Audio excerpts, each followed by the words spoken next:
دو راستے، سیج، انشے سیریل، 8واں انشا۔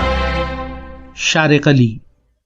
گھنے جنگل میں خزاں رسیدہ درختوں کے نیچے لکڑی کی بینچیں نصب تھیں اور سامنے مختلف سمتوں کو جاتے دو راستے۔ پاس ہی پانی کا ہینڈ پمپ تھا اور ایک کوڑا دان بھی۔ فہم آباد بوٹینک گارڈن کے اس گوشے میں جنگلی ماحول کو محفوظ کیا گیا تھا۔ 30 ایکڑ پر پھیلے اس باغ میں سیر، ورزش، مزیدار کھانوں یا صرف سستی میں لیٹے رہنے کو بہت کچھ ہے، لیکن آج کی پکنک میں نہ آرچرڈ گارڈن کی سیر تھی، نہ نباتاتی میوزیم میں بچوں کو باٹنی سمجھانے کے کمپیوٹر گیمز کا لطف، نہ ہی فوڈ کورٹ کے چٹخارے۔ آج دن بھر جنگل کی سیر تھی اور بس۔ ہم بینچوں پر بیٹھ گئے تو صوفی نے سینڈوچز اور کوک سب میں تقسیم کیے۔ پروفیسر گل بولے، یہ سامنے دو سمتوں کو جاتے راستے مجھے امریکی شاعر رابرٹ فراسٹ کی یاد دلاتے ہیں۔ سادہ زبان اور دہقانی منظر نگاری سے فلسفیانہ بات کہنے کا فن جاننے والا، 40 سال کی عمر تک گمنام رہا، پھر 4 پولیٹزر انعام اور جان ایف کینیڈی کی صدارتی تقریب میں نظم پڑھنے کا اعزاز۔ وہ 1963 میں دنیا سے رخصت ہوا، وہی جس نے دی روڈ ناٹ ٹیکن لکھی تھی؟ صوفی نے پوچھا۔ بولے، ہاں وہی۔ فرض کرو جنگل سے گزرتا یہ ایک راستہ انفرادی خوشی ہو اور دوسرا مقصدیت، تو کون سا انتخاب دانشمندی ہوگا؟ نظم کہتی ہے کہ وہ راستہ جس پر کم لوگ چلے، اور اسی سے فرق پڑے گا۔ بھائی زندگی اچھی گزرنی چاہیے، راستہ کوئی سا بھی ہو۔ میں نے نیم دراز کاہلی میں خیال آرائی کی۔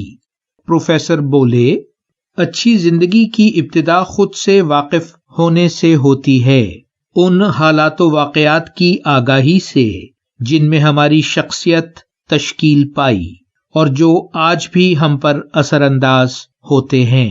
یہی دیانتدارانہ کھوج ہمیں اپنے مقصد اور زندگی کی معنویت یعنی اپنے مشن سے ملوا دیتی ہے۔ خود سے تعارف گہری دوستی میں تب بدلتا ہے جب ہم اپنی خامیوں اور خوبیوں کو گلے لگا کر کھلے دل سے ضروری رد و بدل کر لیتے ہیں۔ اسی اندرونی ہم آہنگی سے زندگی کا سفر ہموار اور مستحکم ہوتا ہے۔ بدقسمتی سے زیادہ تر لوگوں کے پاس اتنے غور و فکر کا وقت نہیں ہوتا۔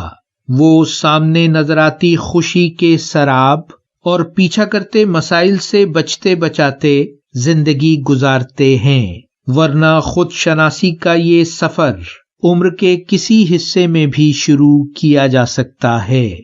رمز نے کوک کا بڑا سا گھونٹ بھرا اور بولا، کیا آسان راستہ دشوار سے بہتر نہ ہوگا؟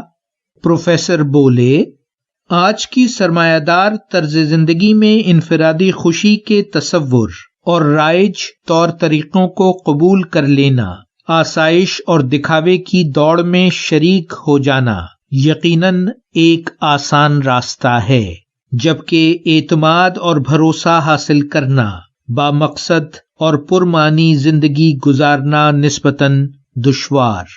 یہ سچ ہے کہ دونوں راستے بالآخر اپنی منزل کو پہنچتے ہیں، قیمت یا تو فوری ادا کرنا ہوتی ہے یا بعد میں۔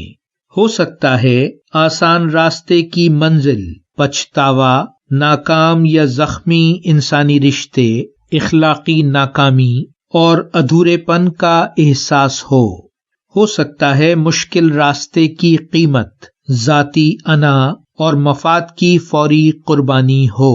وہ محنت اور اصول پسندی کی مشقت کا مطالبہ کرے، لیکن وہ ہمیں اعتماد، بھروسے، معنویت اور اجتماعی انسانی مسرت کی سمت لے جائے۔ انسانی تاریخ میں ان گنت ہجوم آسان راستے کے مسافر رہے ہیں، لیکن جتنے بھی مصلحین گزرے سب نے دشوار راستے کا انتخاب کیا تھا، کیونکہ وہ اجتماعی مسرت کی منزل کے مسافر تھے۔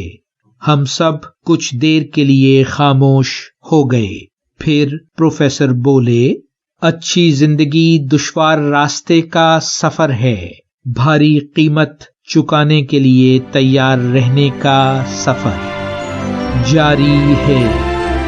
ویلیو ورسٹی، شارق علی۔